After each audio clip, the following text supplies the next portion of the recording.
Okay, this is a 2014 Expedition. Of course, gray in color, as you can see. And miles on it are somewhere in here. I gotta get this thing to work. Hit all the right buttons. Can't get it to go. That's beautiful. Uh-huh.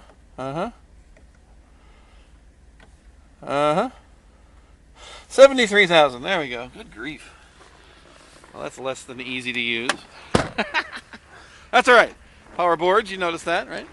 Here's the hatch. And lots of goodies. The power folding seats are nice.